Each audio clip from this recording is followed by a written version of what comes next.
In this video, I want to show you how to connect and use your USB flash drive on your Philips Roku TV to watch movies, pictures, and also to listen to your music.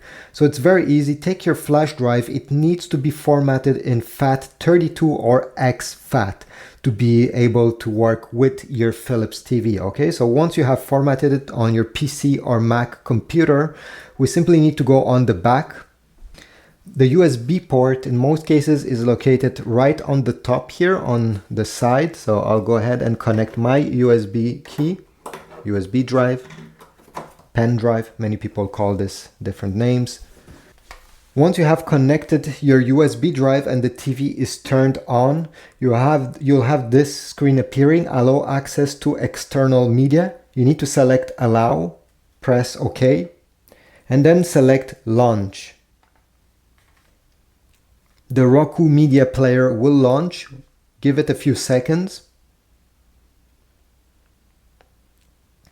And now we have multiple choices. So if you want to see everything that is on your USB drive, select all.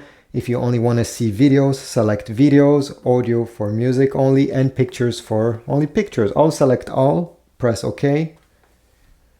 And now you have all the folders that you have created on your computer will be displayed here. And then all the files will also be over there. If you want to, let's say, open a file, could be again a music, video, or photo. Simply select it, press OK.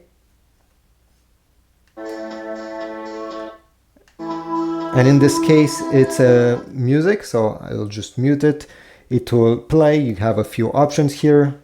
You can go back, and once you're done using your USB drive, you can go ahead and simply remove it from the back of the TV. You don't have to do anything special. You don't have to eject it. There's also an option over here on the remote control that if you press the star button once you're in this menu, you'll be able to search for a specific file. So if, let's say, on your USB drive you have 200 things, you can select search and search manually for that specific file. It's easier to get access to one if you have many files on your USB drive. But overall, this is it.